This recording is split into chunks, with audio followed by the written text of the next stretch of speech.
एक बेहतरीन home maker, एक बेहतरीन स्मार्ट हाउसवाइफ अपने घर को मेंटेन रखना, अपने घर को ऑर्गेनाइज़ करना, अपने घर को सजा कर रखना, बना कर रखना, सिर्फ यही सब नहीं जानती। सुबह से लेकर शाम तक और शाम से लेकर रात तक के जो काम काज होते हैं ना, इनको करते हुए और इनके साथ ही अपने घर को बरकतों से भरना, माला माल करना, वो भी बाखूबी तरीके से जानती है।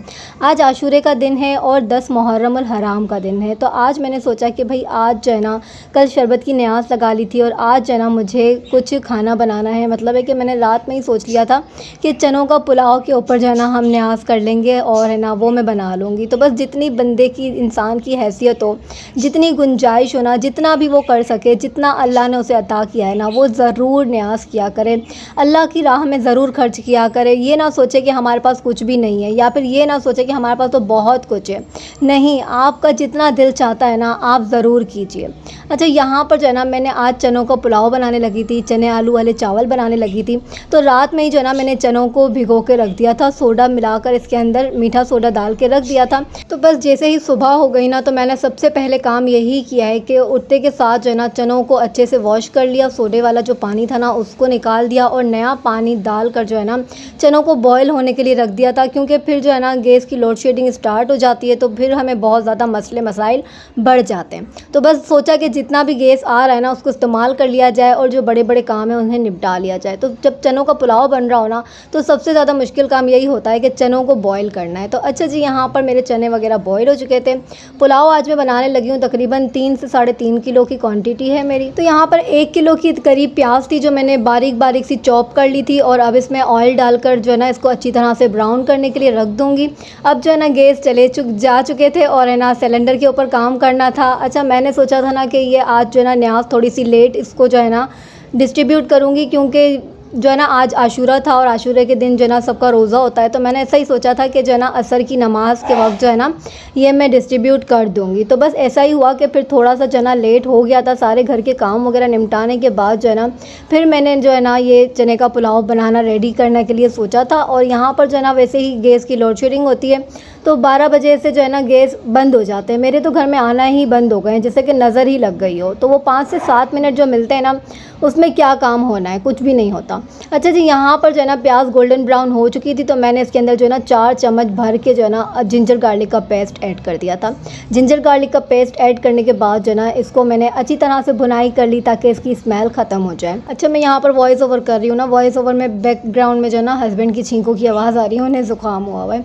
अच्छा, यहाँ पर जो है ना आशूरे का दिन था, तो इतनी न्याज़ें आ रही थी अल्हम्दुलिल्लाह माशाल्लाह से। कोई बिरयानी आ रही है, कहीं से पुलाव आ रहा है, कहीं हलीम आ रही है, कहीं शरबत आ रहे हैं, इतने सारे मतलब जमा हो गए थे। तो आज रात जो है ना मैंने सोचा था खाना नहीं, मतलब है और एक्स्ट्रा कुछ नहीं बनाऊंगी। जो न्याज़ बनाई है ना इसमें से थोड़ा सा बचा लूँगी घर में खाने के लिए, और साथ ही साथ जो जितनी भी न्याज़ें आई है ना उन्हीं को हम आज खाएंगे। क्योंकि फिर जाहिर सी बात है अगर एक्स्ट्रा कुछ बना लिया जाए तो फिर जो न्याज़ वगैरह आई हुई होती है ना वो हमारी ज़ाया करनी पड़ती है, तो ये भी अच्छी बात नहीं है। अच्छा, यहाँ पर जो है ना टमाटर ऐड कर दिए थे। टमाटर ऐड करने के बाद ये सारा जो है ना बेसिक मसाले थे उनको मैंने बना कर रखा हुआ है। पुलाव अक्सर बनाती हूँ ना जब चने का, तो उसके लिए जो है ना मैंने एक अलग से ही मसाला बना के रखा हुआ है जो मैं सिर्फ वही डालती हूँ।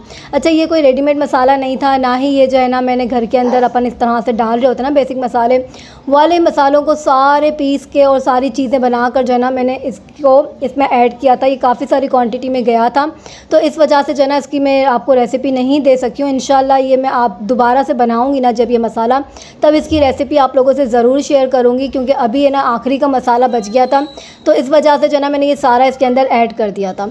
तो इंशाल्लाह अब ये नया तरीके से जो है ना सारा मसाला मिलाऊंगी, बनाऊंगी, तो आप लोगों को ज़रूर दिखाऊंगी कि चने के पुलाव का जो मसाला मैं तैयार करती हूँ ना और उसे बनाकर बोतल भर के रख देती हूँ, वो किस तरह से तैयार करती हूँ।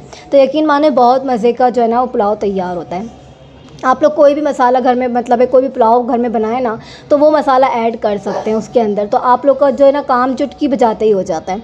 अच्छा जी, यहाँ पर जो है ना मैं अपने काम भी करती जाती हूँ, साथ साथ पुलाव भी बनाती जाती हूँ और कुछ अच्छी अच्छी बातें भी करते जाएंगे।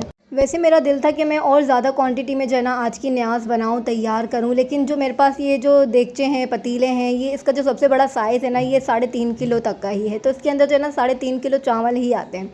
तो इस वजह से फिर मुझे ना इतना ही बनाना पड़ा। वैसे मेरी अम्मी के घर में है वो बहुत बड़ा देगचा है, लेकिन वहाँ से आना, लाना, फिर वापस लेकर जाना, छोड़ना, ये बहुत ज़्यादा मुश्किल हो जाता है। और आस पड़ोस में भी किसी के पास इतने बड़े पतीले और देगचे नहीं थे। तो फिर मैंने सोचा कि बस जितना है, जो है, उसमें अल्लाह का नाम लेकर जो है ना शुरू कर दिया जाए। तो बस यहाँ पर जो है ना मैंने आज 3.5 किलो के करीब जो है ना राइस बना रही थी। तो बस यहाँ पर आलू वगैरह कटिंग कर लिए थे। 2.5 किलो मतलब ये चावल थे, 1 किलो उसके अंदर मैंने चने ऐड किए थे और ये 3 किलो के करीब जो है ना उसमें आलू ऐड किए थे। तो अगर इन सबको मिलाकर हिसाब लगाया जाए ना तो ये 3.5 किलो के करीब कुछ चावल बन जाते हैं। अच्छा, वैसे एक बात अगर मैं बताऊँ ना कि काफ़ी सारी तादाद है, लोगों की ऐसी तादाद है जो अक्सर कहते हैं कि अगर उनके घरों में न्याज़ भिजवाई जाए, उनको मतलब रास्ते में किसी को दे दी जाए, किसी जान पहचान वाले के घर पे न्याज़ भिजवाई जाए, तो वो कहते हैं कि हम लोग न्याज़ नहीं खाते।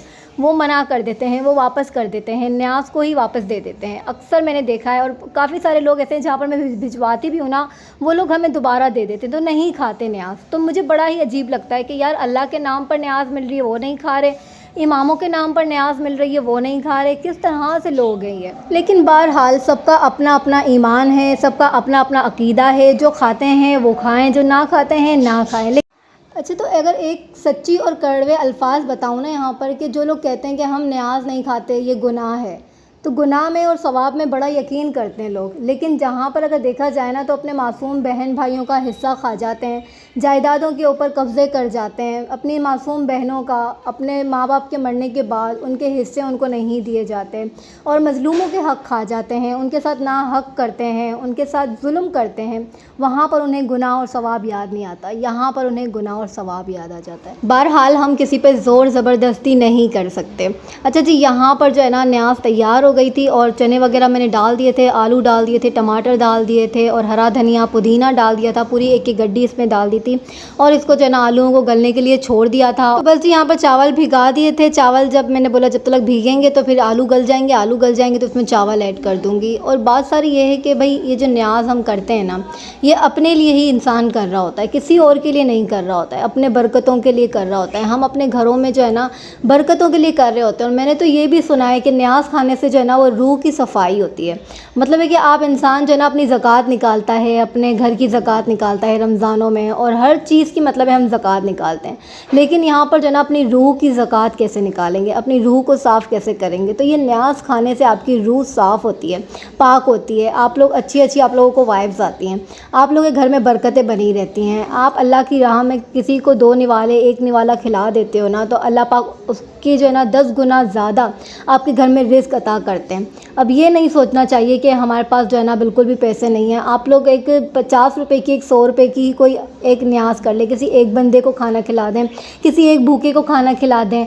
ऐसा नहीं है कि आप जो है ना अपनी बिल्डिंग में, अपने अड़ोस पड़ोस में, घरों में जाकर डिस्ट्रीब्यूट करें, अपने रिश्तेदारों में, अजीज़ों में बाँटें, ऐसा भी बिल्कुल नहीं है। आपके पास अगर 100 रुपये हैं, 200 रुपये हैं, आपकी हैसियत है 200 रुपये की, तो आप लोग जो है ना किसी एक भूखे को, रोड पे चलते हुए किसी गरीब को, एक को खाना खिला दें, एक का पेट भर दें। अल्लाह तो जो है ना वो नियतों पर अता करने वाले हैं। अल्लाह जो है ना इंसान की नियतें देखते हैं, अल्लाह उसका दिखावा नहीं देखते, अल्लाह उसकी बनावटें नहीं देखते। अल्लाह ये नहीं देखते कि इस बंदे ने मेरे लिए बहुत कुछ देगों के देगें चढ़ा दिए हैं।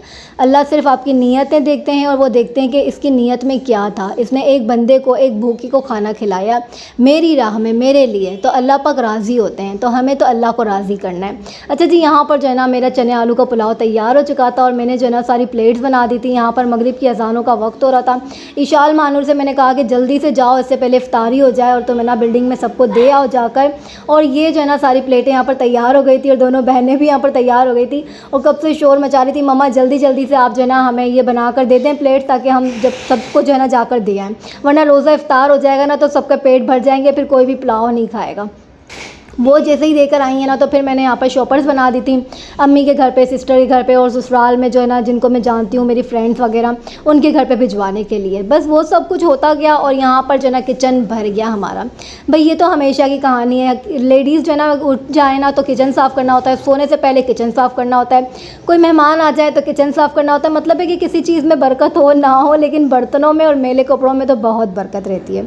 लेकिन बहरहाल इन्हें हाथों हाथ साफ़ कर लिया जाए, वॉश कर लिया जाए, नीट क्लीन कर लिया जाए तो आपकी ज़िंदगी आसान हो सकती है। अगर आप उसे छोड़ देते हैं कि चलो यार अब बहुत ज़्यादा थकन हो गई है, 1 घंटा 2 घंटा या फिर ओवरनाइट कर लेंगे, उसके बाद धो लेंगे, तो फिर आपका काम जो है ना वो ज़्यादा बढ़ जाता है, बर्डन ज़्यादा हो जाता है। तो बेहतर है कि लगे हाथों जो है ना सारे कामों को निपटाते चले जाएँ, उसके बाद सुकून की जो है ना सांसें और चैन की सांसें ली जाए। तो बस यहाँ पर जो है ना किचन पूरा साफ़ कर लिया था, सारी प्लेट्स वगैरह जितनी भी थी वो पड़ोस में से आ चुकी थी, तो फिर उनको वॉश कर लिया। ये जो पतीला वगैरह था ना, मैंने बोला इसे भी लगे हाथों वॉश कर रख दिया जाए। जैसे ही ड्राई हो जाएगा ना तो फिर ये ना किचन में नहीं रखने के होते हैं, इनको जो है ना बड़े बड़े से पतीले होते हैं, तो इनको जो है ना मैं या तो ऊपर की तरफ मचान पर रख देती हूँ, स्टोर की तरफ। क्योंकि स्टोर मेरा नहीं है, जैसे किचन में ही ऊपर एक है ना वो बने हुए शेल्फ वगैरह बने हुए हैं, वो ड्रॉर बने हुए, तो वहाँ पर रख देती हूँ। तो उससे क्या होता है ना किचन में ज़्यादा भीड़ भाड़ नहीं होती है। तो अब ये वॉश कर लिया है ना, जैसे ये ड्राई हो जाएंगे, बड़े बड़े पतीले शरबत के लिए निकाले थे और है ना खाना पकाने के लिए निकाले, तो ये ड्राई हो जाएंगे तो ये सब अपनी अपनी जगहों पर पहुँच जाएंगे ना, तो फिर से जो है ना मेरा किचन खुला खुला सा हो जाएगा। और इसी के साथ व्लॉग को एंड करूँगी। मिलूंगी आपसे नेक्स्ट व्लॉग में, तब तक के लिए दीजिए इजाज़त। अल्लाह हाफ़िज़।